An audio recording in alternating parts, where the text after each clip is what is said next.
Hello everyone, this is part 2 of What If Naruto was exiled and built a new village, and I hope you guys enjoy this video and to like, to subscribe, to share, and check out the playlist. To see more, comment down below. Now let's start the intro. They call me a god. They call me a god. They call me a god. Join my membership, the perks are great. It's in the description. Yami was walking down the road. He was munching on a stick of Pocky like he did every morning. He was wearing his normal outfit, except this time he opted to bring his Fuma shurikens, both of which were attached to the back his belt, partially hidden by his jacket. He was thinking of what his teammates said yesterday. Jimin stated that he was a coward for not accepting his lure. I hate to admit it, but I guess he does have a point. Kitsune's declaration of her noble dream. I wonder who this Sasuke Uchiha is. What does he have to do with Orochimaru and Naruto-sama? Lastly, his sensei, she stated that they were going to be participating in a survival exam to see if they were qualified as genin. Why did she keep looking at me so oddly?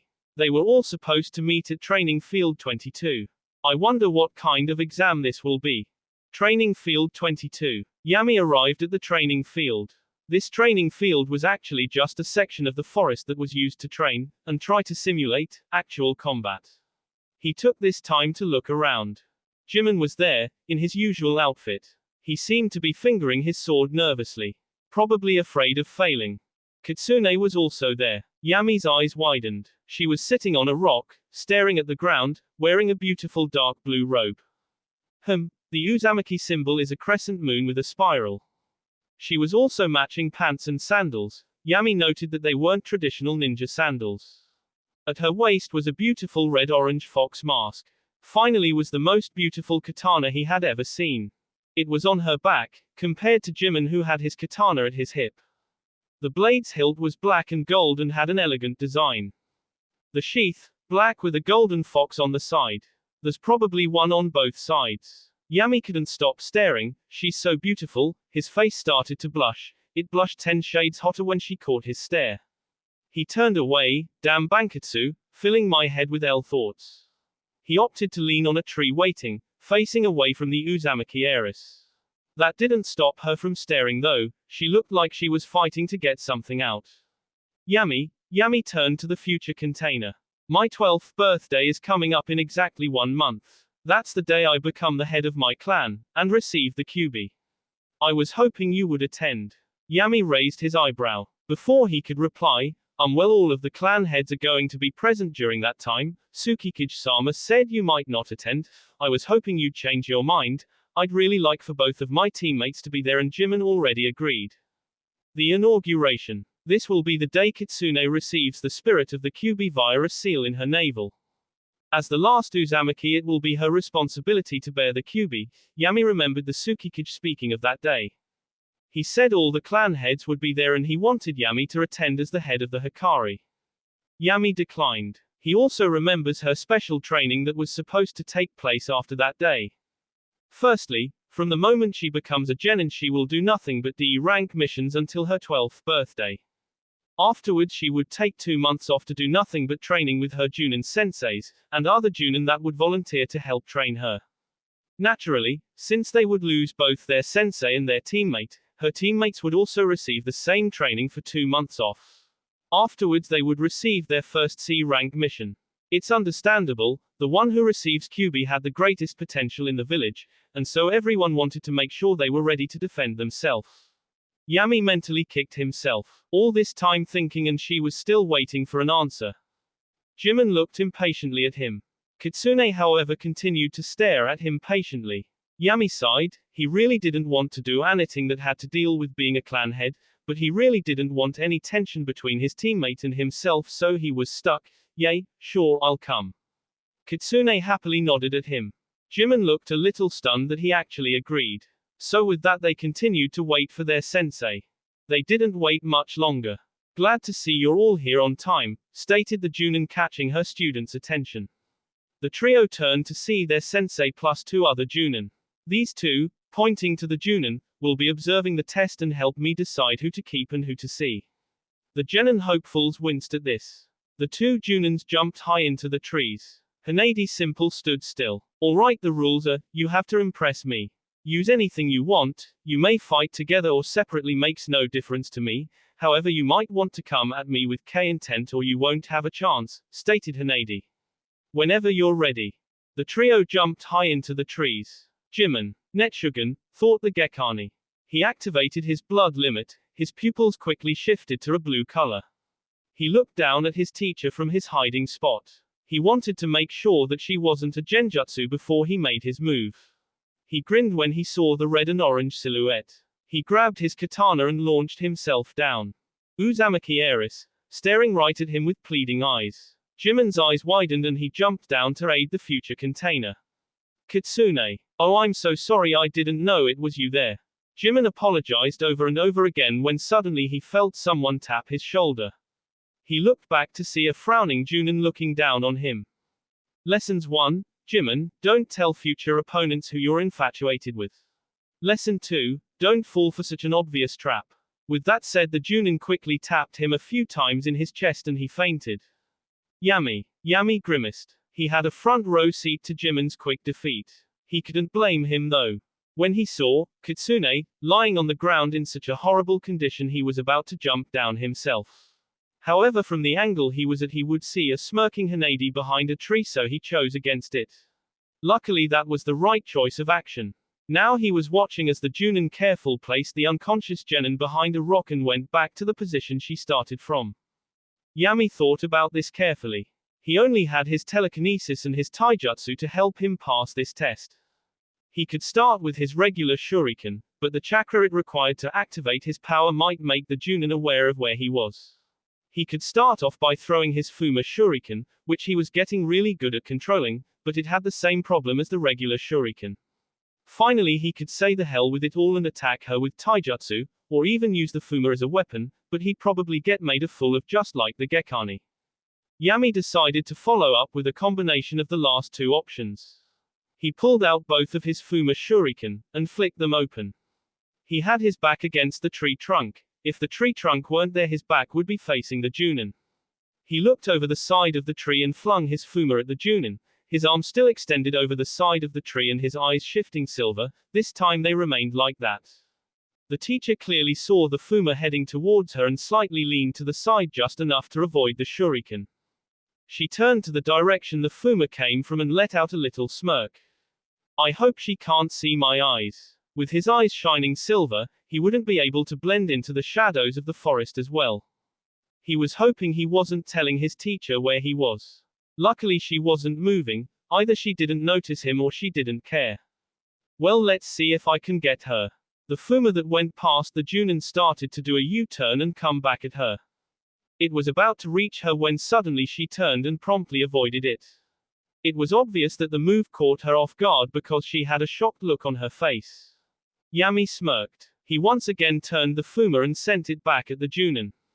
The look of shock still evident on her face, she started to pull something out of one of her pockets. Finally she pulled out a kunai, threw at the Fuma. A kunai versus a Fuma. PFFT no contest. The only reason I could stop Jimin's kunai that day was because he was just a rookie. And it still gave me one hell of a headache. She started staring in his direction again as if daring him to make a move. Well, she obviously knows where I am, so what the hell? He sent his other Fuma flying and sped it up with his power. The Fuma sped towards the Hizuga, but once again she chose to just lean to the side and let it sail by her. She quickly turned and watched it. What surprised he was that the Fuma ricocheted of a rock and landed on the ground. Ha! Was the sound that came out of his sensei's mouth. He concentrated chakra to his feet and launched himself at the Junin. The Junin turned into time to block a punch aimed straight at her face. Yami growled at the fact that she caught him. He aimed a psychic-enhanced kick right at her head, his eyes still shining silver. However, she caught the kick as well with her other hand. He smirked at the slightly surprised look on her face. Probably wasn't expecting my blows to be so strong, or maybe just so quick. However, surprised or not, she still had him. He needed to end this quick. Controlling his Fuma and enhancing his blows was wasting his chakra like it was going out of style, and he didn't even want to think about the headache that he was starting to receive. Out of the corner of his eye he could see his fuma lying helplessly on the ground. He bent back and recalled it to his hand. When it reached his hand he attempted to attack the Junin only to have her dodge each strike, whilst still keeping a firm grip on his leg and dominant arm. Yami growled once again. He dropped the fuma and did the seals to Kawarimi no Jutsu. Yami gave a sigh of relief. He was currently standing in another small clearing meters away from the spot he fought his sensei at. He was finally freed. Ahem, he turned to look at his sensei whom had a smirk plastered on her face. He quickly concentrated chakra to his feet, but not before the Junin tried to knock him out the same way she got Jimin. He was high up in a tree. From this position he could see that his teacher returned to her original position, at the other clearing. He sighed and leaned against the tree he was currently in. He was breathing heavily and his heart was pounding. He was about to grab some aspirin to take care of his headache, when he remembered his arms couldn't move. Damn it all. Yami turned to look at his teacher. His eyes widened. The Uzumaki heiress was flying through the air with a spiraling blue ball in her hand. Rasengan. Kitsune. Alright, I think I'm up next, thought the blonde. She had just seen her two teammates beaten before her eyes. Jimin fell quickly because of an illusion he saw of her being hurt. She frowned at this, feeling that it was her fault. Of course she knew it was a genjutsu and apparently so did Yami. It looks like he improved a little in resisting genjutsu, Kitsune silently hoped. Afterwards he let loose his Fuma Shuriken, one of which seemed to have a mind of its own. I wonder if he was controlling it with a chakra string, questioned the Uzumaki. After his little one-sided fight with their teacher they both disappeared. About a minute later her teacher returned, without Yami. She probably just left him wherever she knocked him out from. Alright, it's my turn now, stated the young blonde. She holds out both her hands, as if she's trying to grasp something invisible, concentrating chakra. Spin, spin, spin. Seconds later it was complete, an imperfect spinning ball of blue energy. Rasengan, she whispered. Afterwards she launched herself at her teacher. When Hanade turned to the soaring heiress her eyes widened, again. She quickly sidestepped the girl and grabbed her arm, the one with the Rasengan. The heiress quickly stopped concentrated chakra to her Rasengan, which quickly dissipated and in the blink of an eye pulled out her katana and beheaded her teacher. She quickly sheathed her sword and ran past the decapitated body, that then turned into a log with a puff of smoke. She grabbed some kunais and hurled them through the air into a nearby tree. The teacher jumped out of the tree and the two engaged each other in taijutsu. Kitsune narrowed her eyes. She isn't using Juken. They traded blows back and forth, each either blocking or dodged the other's hit. I'm getting tired out and she still is going easy on me, thought an angry heiress. She jumped back and quickly did a set of hand seals. She put her hand to her mouth and blew, Kaiten, Hosenka no Jutsu, fire release, mythical fire phoenix technique. With that multiple fireballs started heading towards the Junin. However Hanade was currently finishing her own hand seals. Suten, Suijin Heki, water release, water encampment wall. Water, from a nearby lake, rose around Hanade and easily block against the fire technique. After the water subsided Kitsune's eyes widened. Where is she? She asked desperately looking around. Kitsune's heart stopped when she heard a voice. You're a little too dangerous for your own good. Kitsune turned around just in time to see Hanade's flurry of taps around her neck and chest. She was out like a light a second later, and fell into the Hanade's arms. Yami. Yami's eyes were wide opened. After that intense battle between the two kunoiki he was in complete shock. They're both so strong, Kitsune is so much stronger than me, but she couldn't even touch Hanade-sensei. Yami hadn't realized he had spoken out loud. He saw the Junin turn to him, his bee ran cold. Yami, get down here, the test is over, she spoke. Yami could only nod and jumped down to their sensei. She was busy carrying Kitsune to the still unconscious Jimin.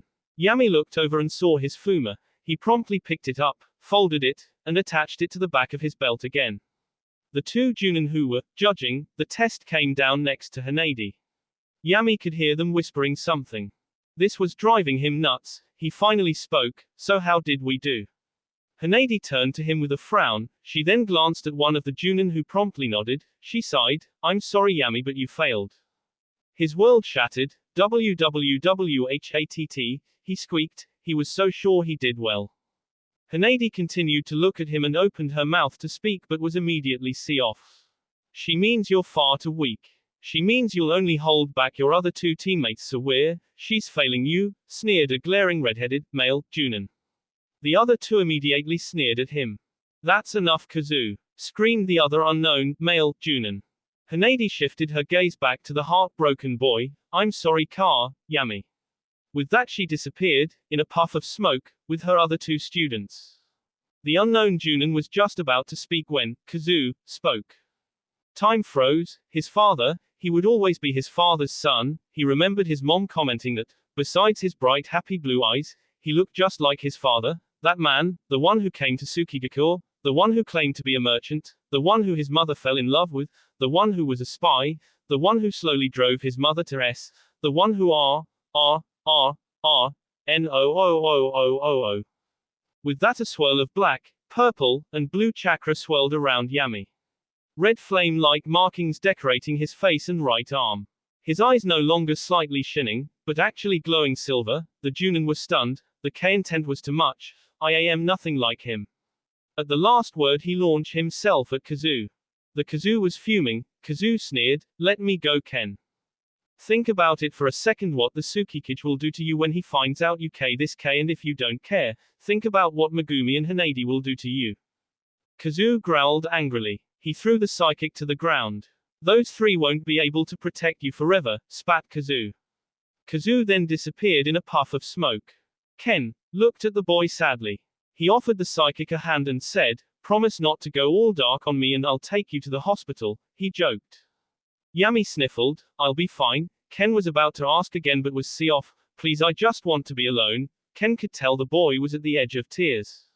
Fine, do me a favor though, don't do something stupid, and here take this, it'll restore your chakra and help you walk around. Ken dropped a soldier pill in Yami's hand, then he disappeared. Yami looked at the soldier pill in his hand and swallowed it. He shakily got up, and proceeded to move through the forest. He decided to go to one of his favorite spots in the forest. Somewhere in the middle of the forest, Yami was sitting on a tree branch in the middle of the vast forest. Trees were all surrounding him on all sides. Tears were sliding down Yami's face. Some sakura petals were falling from the trees and one landed on his lap. Suddenly, Yami turned to see a silver-haired boy flying towards him. His arms extended out to each side, each holding a wakizashi. It looked like the boy was gliding at him using the short swords as wings. Weakling. The silver-haired youth was about to reach Yami when suddenly Yami launched himself to another tree. Oh god, I remember this guy, but wasn't that just a dream? Thought the confused, a slightly scared psychic. The silver-haired youth stood on the branch that Yami had just been on. The youth was taller than him, his silver hair running down just past his shoulders, a grey muscle shirt, with a fishnet undershirt, black baggy pants, black boots, black fingerless gloves, finally a wakizashi in each. I'm in no condition to be fighting this guy. It was true, he was still suffering from lack of chakra, and was slightly dizzy from the headache he had earlier. The youth launched himself at the psychic. Okay, I'm going to love way too much chakra fighting up here, so I'd best go down and try go back to solid ground. With that Yami grabbed his last fuma, damn Hanade for blowing the other up, and jumped to the ground. When he landed he sighed, without having to waste chakra on sticking to trees, I might be able to defend myself. The youth landed a few feet away from the psychic. They both faced off, Yami's cold blue eyes staring at his green ones. The boy jumped at the psychic. They both started exchanging blows, Yami with his fuma and the boy with his wakizashis. Yami was grunting trying to block every blow thrown at him and the boy was smiling, he's just playing with me. They went on like that for what seemed like hours to Yami, but it was only a few minutes. He was constantly getting tired, his headache wasn't helping him. The boy still continued to smile at him. I got to stop him somehow. An idea popped into his head. Actually he was only thinking about how he used to trip Jimin. This better work or I am so screwed. With that his eyes shifted silver and he pulled his attacker's foot up. The boy fell flat on his back and before he could get up the blade of a fuma was pressed to his neck. Why the hell are you attacking me? Yelled an angry Yami. The boy smirked, and with a puff of smoke turned into a log. Yami's eyes widened and before he could do anything, oh you're good Hikari, real good. Man this day really sucks, it's true, at least for Yami it was. First, he gets his kicked by the woman that was supposed to be his sensei. Also breaks my damn Fuma shuriken. Next he is surrounded by this weird energy after being mouthed off to by some bastard. What the hell was that? This really sucks. Suddenly the blade is removed from his neck. Yami's heartbeat slows down. He turns to look at his attacker. The boy had already sheathed his swords, both horizontally on the back of his hips, each hilt pointing out to each side of the boy. He could easily grab both blades in each hand that way. Not sensing any more danger, Yami folds his Fuma and attaches it to the back of his belt. Why did you attack me? Asked a slightly annoyed Yami.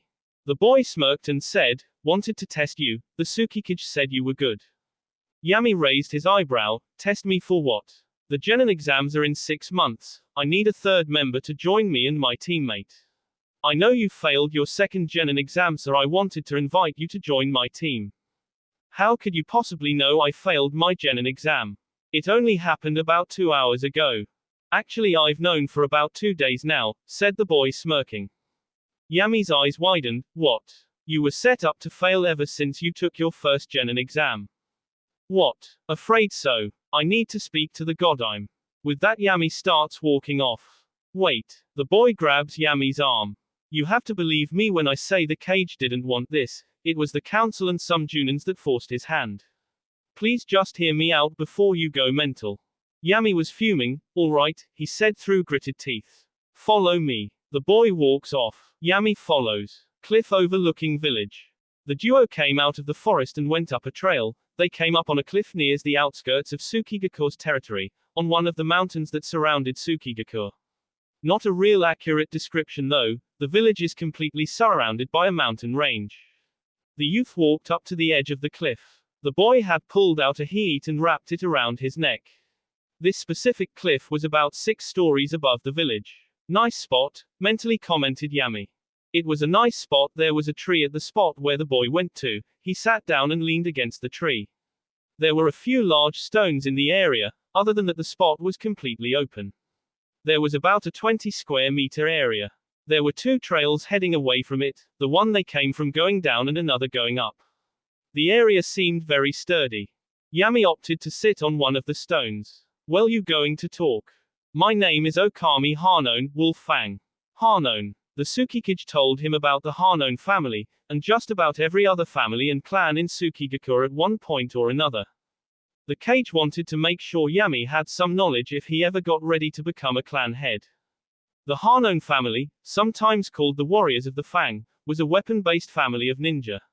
They didn't live in a clan home for some reason. Supposedly the family was wealthy enough to afford it.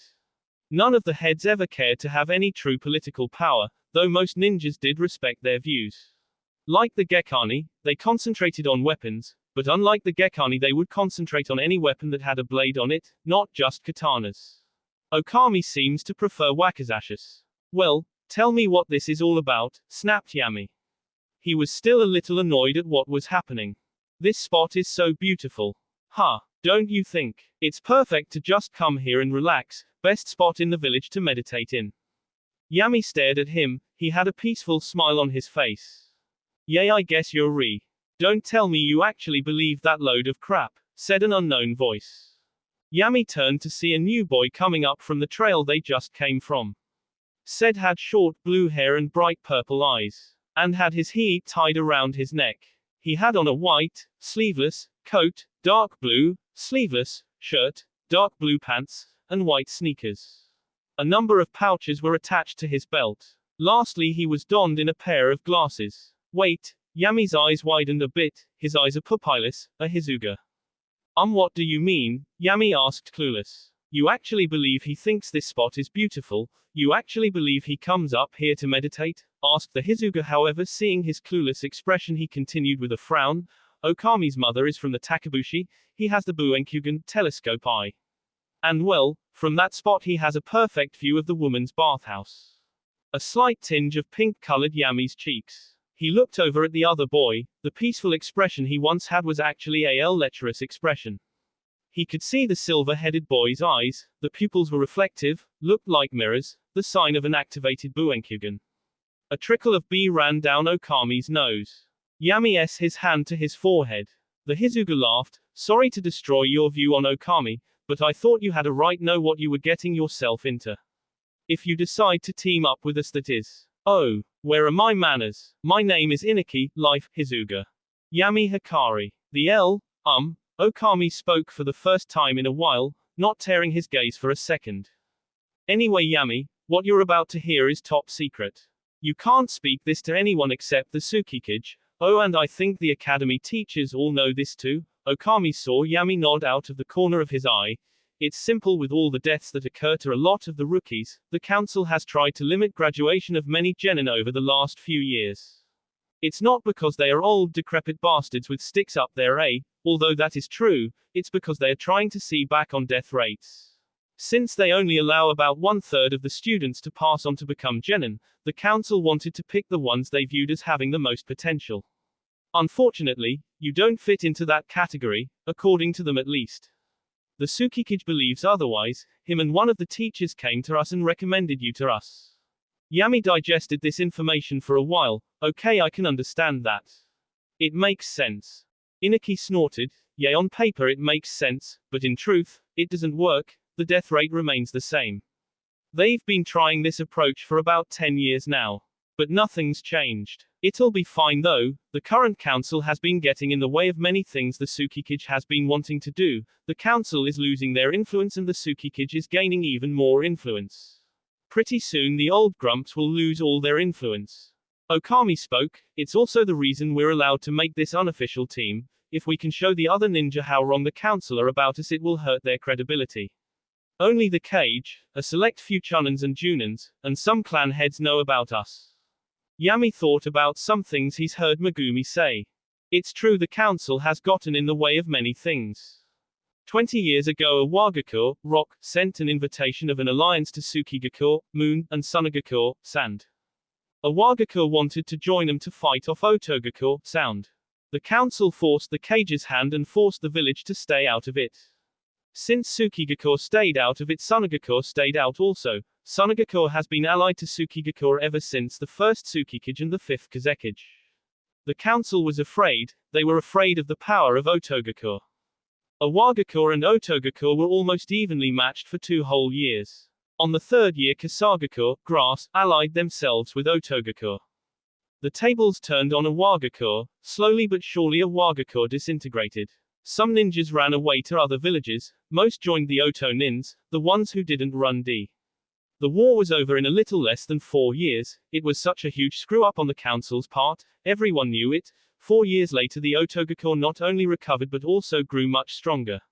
Luckily, Otogakur wouldn't even think about attacking them. They still had Sunagakur and more recently Yukigakur, snow. This is a lot to take in, said Yami, rubbing his head. Add that to the constant headache I've had ever since the survival test. How did you guys find this stuff out? My father is one of the Tsukikage's dearest friends, stated the Hizuga. The cage figures a clan head has to stay well informed. Yami stared. You're a clan heir. Inaki chuckled. No, my elder brother is. It's better that way, without my Byakugan. He muttered that last part. Yami stared. You don't have the Byakugan. Inaki sighed. Well, I do, but my eyes are bad, he says, pointing at his glasses. It's the reason the council thought me to be a lost cause last year. Inaki sighed again. It's a long story, one I really don't feel like telling at the time. Okami spoke up. So Yami, here's their deal. You team up and we go start doing C-rank missions. He was interrupted. What? C-rank missions? Aren't we supposed to start with D-rank ones? Asked the Pishik. Usually, but since we're not a normal genin team, the Tsukikage is C-us-some-s. He wouldn't have recommended you if he didn't think you were ready. Besides, we won't be going alone. We'll be teaming up with 1 or 2 chunin on each mission since we don't have a Junin sensei. How'd you get the cage to agree to that? Okami smirked. We made a deal. If I could defeat a chunin in a one-on-one fight, my genin team could take on C-rank missions right off the back. Yami's eyes widened. You defeated a chunin. Okami's smirk widened. Yup. Inaki snorted. Don't encourage him. The only reason he won was because his opponent was AL. Seeing Yami's confused stare, he continued. He recreated a technique not used in a few decades. There was only one person that I know of that used that technique. Naruto-sama. Yami's eyes widened. No jutsu. Inaki shook his head. Nope, much worse, a toned-down harem no jutsu. I don't think I've heard of that one. Yami. It's basically the same except the user creates cage bunshin, shadow clones, before they transform. Afterwards the transformed cage bunshin glomp the enemy. Now since Okami didn't know Cage Bunshin no Jutsu, he had to replace it with just regular Bunshin no Jutsu. Instead of the transformed Bunshins glomping the target, they glomp each other. Men fall for it every time. Inaki finished explaining, his face a little pink. Okami was smirking the whole time, still facing the same direction he had been facing the whole time. Yep, I defeated him that way. Old L never stood a chance. Yami glared at him. You're actually calling someone else AL. Okami smirked. Oh, I'm not AL, he said. Out of the corner of his eye he could see Yami glaring at him. He jumped up and went into a ridiculous stance. I am a super L. Yami and Inaki could only stare at him, a large sweat drop protruding out of their heads. Okami laughed and said, well kid, so you got a choice, hang with us, or go back to the academy. Both Inaki and Okami stared at him waiting for a response. Yami thought to himself, anything is better than going back to the academy. The Cage and Megumi seem to have faith in me, and it'd be nice show those old farts up. Alright, I'm in, nodded the psychic. The other two smiled. Inaki spoke, first things first, you have to pick a ninjutsu element. Yami stared at him questioningly. Inaki Saida continued, both of us picked an element to keep ourselves balanced. I'm learning lightning jutsu. Okami is learning wind. Yami thought for a while, I'm probably going to have to fight Kitsune and Kasai in the Genin exams. The two of them seem to be into fire-based ninjutsu. Okay, I'll concentrate around water. I'll grab some scrolls from the library and work them into my training regiment. Actually, I'll get you some scrolls from the Hizuga private library. They have explanations on how to perform the techniques and will make them much easier to learn. Inaki. Okay, this sounds great. But is that okay with your family? Yami. My father doesn't mind. He understands the situation I'm in and he sees my potential, so he lets me do whatever I want as long as I bring the scrolls back. Inaki. Okay, so here's how this team is breaking down. Starts Okami. I got Kenjutsu, with my Wakizashis, advanced marksmanship, with my Buenkyugen, and I gotta start learning wind-style ninjutsu. Yep, nods Inaki, and I'll be the medical nin in our group. I'll also disrupt genjutsu, if we ever run into one. I've also grown accustomed to using traps. My element is lightning. They both started at the psychic, who only nodded. I got taijutsu, he said, raising his fists to his face. I'm pretty good with my Fuma shuriken. I'll be learning water jutsu, and, Yami hesitated for a few seconds. They are my teammates, I probably should tell them. He looked up to see his teammates staring at him patiently. Yes, and you should probably know something about me. The other two stared at him expectantly. Yami sighed and extended his arm, with his hand facing upwards. His eyes turned silver. A small rock that is on the ground starts moving and suddenly starts to rise up. Okami eyes widen at the floating rock, but Inaki doesn't even raise an eyebrow. The rock moves and rests on Yami's hand. Yay, I already guessed you were a psychic. Yami stares at him questioningly. I saw you in the battle against the dunce, with the katana. You froze his kunai, an explosive note, in midair, explained the medic. You saw that. Inaki only nodded. Oh, so that's how you tripped me, stated the swordsman. Yami only nodded. Well, that's it for today. You probably want to go speak with the Cage or your teacher for today, and I'm getting tired. I'm going to ask the Tsukikage for a mission tomorrow, so both of you be at the tower early, stated Okami, ignoring Yami's groan at the word early. With that he walked back to his original position. The edge of the cliff, with his back against the tree. L. Thought an agitated Paishikan medic.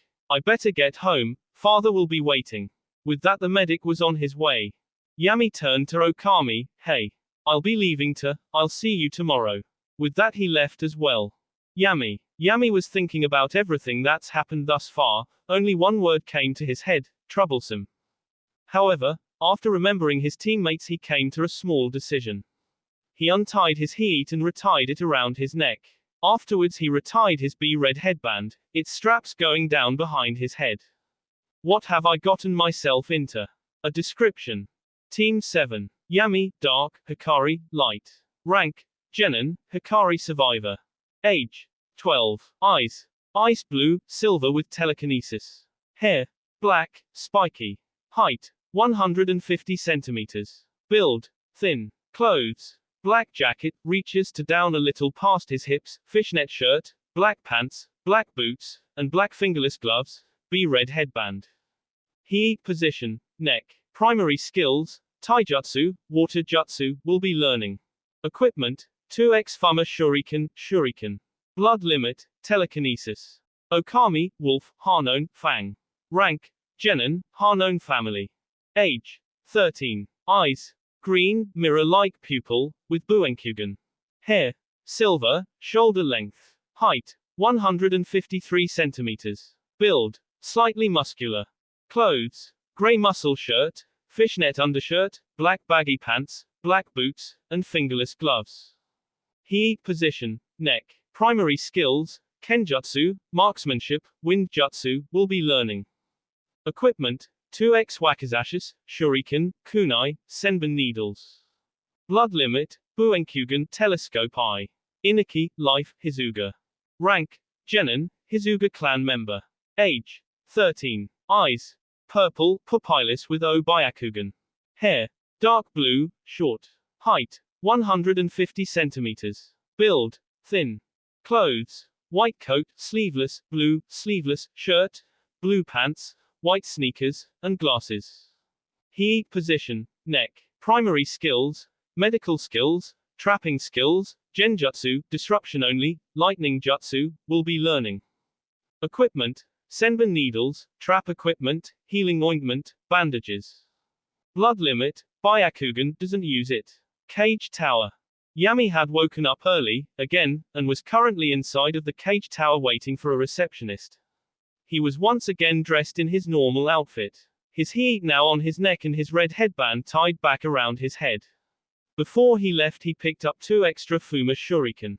He also left the one he had used yesterday at a weaponsmith to have it re-sharpened. He was still confused about everything that has happened yesterday, even though he did talk to Megumi yesterday who did confirm everything. He wasn't able to speak with the Godime though, he was busy for the rest of the day. By far the most confusing occurrence that occurred yesterday was when he snapped at that Junin. What the hell was that weird power? A receptionist walked up to the desk. May I help you? I have an appointment with the Godime. I'm Yami Hikari of Team 7. Oh yes Yami-san, they are expecting you. When you have an appointment for a mission assignment you need to go straight up to the 5th floor, you don't need to sit here waiting for a receptionist. However the Tsukikage is waiting for you, go ahead to the mission assignment office on the 7th floor, she explained with a smile. Yami nodded, thank you, and walked off. He walked up the stairs and started heading up to the 7th floor. The cage tower, the 1st floor was for scheduling appointments, the 5th floor was for waiting for mission assignments, apparently, the 7th was for mission assignments, the 8th was for council meetings, and the 10th was the Tsukikage's private office. Yami had no idea what the hell the other floors were for. Yami finally reached the 7th floor, damn stairs. He took note of all the anbu that were posted on each floor of the tower. Can never have too much security I suppose. Yami walked up to the door that had 2 anbu posted at. My name is Yami Hikari of Team 7. The anbu nodded and one opened the door. Yami stepped inside to find that both his teammates were there already with the Tsukikage, 4 anbu, and 2 chunin. The room was rather large. There were bookcases on one side of the room and maps on the other side. There was a desk, where the cage was sitting. Other than that the room was rather plain. Ah Yami-kun, you finally arrived. Let's get started, said Weizu as Yami came up to stand with his team. This mission is a rather simple one, you'll be escorting 3 traders to Tea Country. They insisted that they must be there within 3 days.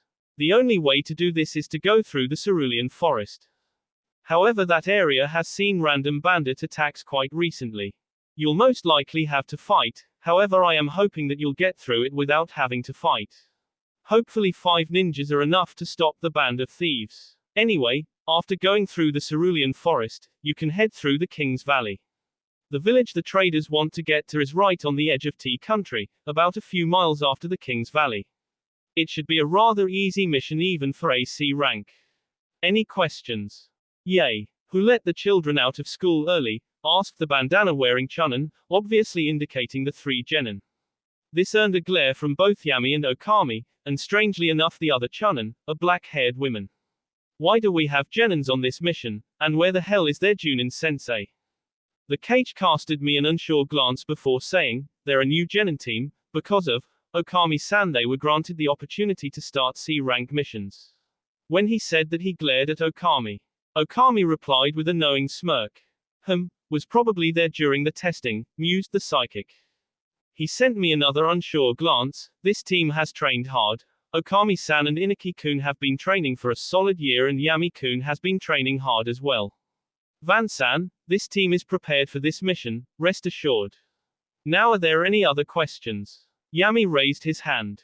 Yay. Wouldn't it be easier if we go through the Valley of End? Inaki and the woman both flinched at this. It looks about the same distance and we wouldn't have to deal with any bandits. Weizu frowned and shook his head. The Valley of End is in Fire Country, we can't risk the Hizu, your team there. I'll explain it to you more when you return. Finished the cage, casting a glance at Inaki and the woman. Did I say something wrong?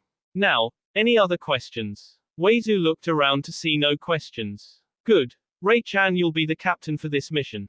The trip should take about 2 days. Be at the East Gate by noon, the traders will meet you there, you're all dismissed. With that both Chunins disappeared in a puff of smoke. Man, I really want to learn how to do that. My team and I simply walked out the door. Hey Yami. I turned to Inaki, yay. Catch. Yami caught a scroll that was tossed at him. He opened it, Suten, water gathering jutsu. Yami read out the scroll had the hand seals required, how to perform the jutsu, and multiple notes. It's the starting point of anyone who wants to start using water elemental jutsu, explained the medic. At least, that's what Ray-chan says. Ray-chan. Yami. The hot chunin who we'll be working with, added Okami who had his nose in a book. Inaki's eyebrow twitched. She's a friend of mine. I met her yesterday in the Hizuga library while looking for a water jutsu for you. She said this is the starting point and it's best if you spend a couple of weeks trying to master this. Hizuga library. She's a Hizuga. Inaki only nodded at the question. Anyways, we'll be gone for a day, so you better get some more gear. You'll need food, water, weapons, and a sleeping bag unless you want to sleep on the dirt. We still have about 3 hours before we have to be at the East Gate. I'll see you guys then, said a smirking Okami, nose still in book. He walked off. Where is he going off to? Asked the Hikari. You probably failed to notice, but the cliff where he always hangs out on is right next to the East Gate. Oh. Yami replied, thinking of the swordsman's favorite, and not so obvious, peeping spot. Well, I have to go now too. With that Inaki left. Yami only nodded and left as well. Okami's peeping spot, Team 7's meeting location, about 2 hours later. Yami walked up the trail, with a small backpack, and saw his 2 teammates at the clearing. Okami was at his normal spot leaning on the tree. Inaki was meditating on a rock, his backpack carelessly tossed to the side. Yami opted to sit on a rock as well. An uncomfortable silence enveloped the group. Yami couldn't stand it, so he spoke. So what jutsu are you guys learning? Yami. Okami is learning a wind jutsu called Futon, air diffusion no jutsu. It's a move that will allow him to blow away any poison, dust, smoke, or dust that is in the area. I'm actually already a beginner with my jutsu, Raiten, lighting shuriken no jutsu. Although instead of shuriken, I'm applying it to my senbon needles, it allows me to add a small electric charge to my senbon, explained Inaki without moving an inch or even opening his eyes. Wow, that's cool, thought the psychic. Electrical senbon, those would hurt. An uncomfortable silence enveloped the group, again. You're probably wondering about your idea. Yami turned his head to look at Inaki who had his eyes open. Neither me nor Ray-chan can go into Fire Country, Konohagakure are still gunning for the Hizuga, it'd be suicide at a level. Seeing Yami's confused look he opted to continue, I guess you haven't learned this yet Yami, but the Hizuga used to belong to a clan in Hidden Leaf. Oh, so the Hizuga defected. Inaki's eyes widened and he glared at Yami. What choice did we have? Should we have stayed at Konohagakure's S? He all but shouted at the psychic. Yami raised his hands in defense. Whoa. I'm sorry, your clan were S. Inaki sighed. I'm sorry, I got too emotional at you and for no reason. Yes, my ancestors were S. See, we used to belong to a clan called the Hyuga. Though our clans were never united, there were two families, the main family, Inaki spat that named out, and the branch family. The main family would place seals on the heads of the branch family. It would be used as a way to make sure the branch family would protect the main family. If anyone from the main house wished, a simple seal would destroy them, by slowly and LK their brain cells. Yami's face twisted into one of complete horror. Inaki continued, anyways, the main house always abused this power, branch members for the stupidest of reasons. Finally one day a 4-year-old child, of the branch family, was playing with a toy. A group of older children saw him playing with the toy and wanted him. They ordered the child to give them the toy. The child quickly denied their request, saying it was a birthday gift from his father and mother. There were no further negotiations, no threats, no words. One of the children did a few seals and the child. They didn't even care. The child dropped his toy. He was instead clutching his head screaming, and the older children simply grabbed his toy and walked off, explained Inaki with an enraged look on his face. Inaki continued, the funny thing is that there were adults everywhere around the clan house. He was playing in the garden and there must have been 100 adults looking at the event. Some people of the branch family came to try and help the boy, but no one of the main family, the ones who knew how to save the boy, would even do a thing. That's horrible. What the hell kind of clan would treat their members like that? Asked a horrified psychic. Inaki only sighed. Anyways, his parents were enraged and in tears. His father, my ancestor, talked to the Hyuga council about this. They didn't even care. They simply said if he continues to complain he would suffer the same fate. He went to the Konohagakure council. They did as well, saying that they couldn't get in Hyuga affairs. Not even their Hokage could do a thing. Well, this was the last straw for the father. He gathered the branch family and planned an escape. They traveled light, only their families, the clothes on their back, and anything they could carry easily. The father planned it perfectly. All the branch family members would leave the clan house at one point or another during the day, but not go back. Then at the right time they would all rush the gates as quickly as possible and run. Somehow they managed to do it with ease. Everyone knew of the Hyuga-juken, Gentle Fist, and were afraid of the 100-something Hyuga rushing the gates. While to plan an escape so perfectly, and to get away unscathed, Yami said incredulously. Well, some say they had help. The father had a lot of friends. Anyways, the branch family escaped, but soon they would be hunted. They would by main family, who knew the seals to crush them. But someone else found them first. The first did. Naruto-sama found them. He also was a friend of the father, before he was exiled. He offered the fugitive Hyuga clan a home of the newly constructed Tsukigakure. They of course accepted, and so they became one of the first clans of Tsukigakure. Naruto-sama even managed to remove the seals from their heads. Wow, they've been through so much, said an astonished psychic. Yay. Anyways, you may or may not be wondering about the name change. It came from a combination of Hyuga and the name of the child Hisashi. That's what the father named the new clan. Actually I think Hisashi was also the name of his father. Anyways, that's the story about how the great Neji-sama freed my people, finished the medic with a proud smile on his face. Yami smiled as well. Neji-sama, sounds like he was a great man. Inaki only nodded. Another silence enveloped the group. This time it was a peaceful one. Okami rose from his position. Alright, I think it's about time we start moving. The other two only nodded and stood up. The trio started walk up the path. East Gate. The trio were walking along a large cave. This was the East Gate, a large cave. It was one of the only ways to get out of Tsukigakure. There were sentries posted in here keeping watch. There were plenty of traps all around that either of the sentries could launch at any time. Okay, don't piss off the guards. This was the East Gate, and the North and West Gates are just like it. The South Gate was different though. It was a valley high in the mountains that would lead out the village. The trio finally reached what they assumed to be the traders. They could see the Chunans with them. The Chunans turned to the young genin and walked to them. The first one was the male. He was wearing a Chunan vest, with a dark blue shirt, and matching pants. He wore black gloves and boots. Lastly was his dark blue bandana, covering his seemingly bald head. He had his heat on his right arm. The second was the female. Yami did a double take and remembered Okami's early words, the hot Chunan. Yami mentally himself, bad thoughts. Bad thoughts. She was wearing a black open sweater showing off her assets. I mean, her chunin vest. Bad thoughts, bad thoughts. Lastly were her skin-tight black shorts. Her heat was tied around her head. Don't look directly at her. Glad to see you're all on time. For those of you who don't know, my name is Rei Hizuga, spoke the female chunin. I know Inaki-sama and Van. She pointed to the other chunin as she said the name Van. But you two are new to me. My name is Yami, squeaked the psychic, still trying not to look at her. He could see Van smirking at him though. Yami saw the chunin nod her head out of the corner of his eye. Okay, and you're, indicating to Okami. After a few seconds she still hadn't received an answer, so everyone turned to Okami, who was staring at her chest. Her eyebrow was twitching.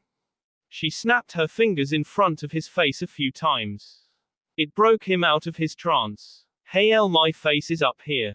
Point straight at her face. Oh, yay, what was the question again? The other two genins did a face fault. Van started cracking up. Rei was about to K him. What the hell is your name? Okami, stated the swordsman, who then shifted his eyes back to where they were before. Van found this hilarious and continued to laugh. Inaki and Yami took a step away from the L when they saw the dark aura surrounding the woman. Quote exclamation mark. L. And with that she s the Hanon. That should teach him to control his eyes, thought Yami, still trying not to look at the beautiful woman. Well, let's go, commanded Rei. All four followed her to the traders. The group got to the three traders who were getting their cart ready. Rei walked forward and started speaking. All right boys, this is Steiner, pointing to a tall man wearing a gray shirt and tan shorts with black hair. This is Biggs, pointing to a muscular man wearing a black shirt and tan pants with brown hair. And the last one is Wedge, pointing to a chubby blonde wearing a white shirt and tan shorts. Everyone greeted each other. If you don't mind, we'll start moving out now, said the leader. Everyone nodded. And off they were, Wedge driving the wagon, with the horse's reins in his hands. Steiner was sitting right next to him. Biggs was sitting in the back of the wagon. Inaki and Van were walking right next to the wagon, each on a different side. Rei was walking in front, Byakugan activated. Finally both Yami and Okami were walking in back. Outside a few miles away from the cerulean forest, about 7 hours later. Yami was continuing to walk. Nothing has happened thus far. Yami noted that Okami was continuously staring at an orange book. Finally Yami's curiosity piqued. What are you reading? Okami turned and grinned at the psychic. One of the greatest series of books ever written by the greatest writer to ever live, the great Jiraiya-sama. Yami looked at him confused. Never heard of it. Here, I brought an earlier volume with me. Ika Ika Paradise, volume 2 inches. Yami was bored, so he took the book from his teammate and opened it. Seconds later he quickly closed it with a blush on his cheek. It's. Yay, I know, ain't it great? Sure, he replied, giving the book back to his friend. Okami shrugged and pocketed the book. Suit yourself. With that he continued to stare at his book. Yami sighed. The wagon stopped. The boys continued forward to see Rei speaking. Okay everyone, we're going to rest here. It'll take us about another hour to reach the forest, so we'll camp out here for the night. Everyone nodded. We'll be taking turns for watch duty. First the L, then Yami, and then Inaki. You three will be taking watch on the first day. Van and myself will both take the second. Is that clear? Everyone nodded. Good, now let's go set up camp. With that the group of 8 started to set up camp, not knowing what will come over the horizon tomorrow. A description. Van Strife. Rank. Chunin. Age. 19. Eyes. Black. Hair. Bald. Height. 169 centimeters. Build. Muscular. Clothes. Dark blue bandana. Chunin vest. Dark blue shirt. Dark blue pants. Black boots. Black gloves. He position. Right arm. Primary skills. Equipment. Blood limit. None. Rei Hizuga. Rank. Chunin. Age. 20. Eyes. Purple, pupilless with O Byakugan. Hair. Black. Long, in a ponytail. Height. 169 centimeters. Build. Thin, feminine. Clothes. Chunin vest. Black sweater. Skin-tight shorts. He position. Head. Primary skills. Juken, water jutsu. Equipment. Blood limit. Byakugan. That will be all for this video. Be sure to like, subscribe, share, and comment down below for more videos. Goodbye.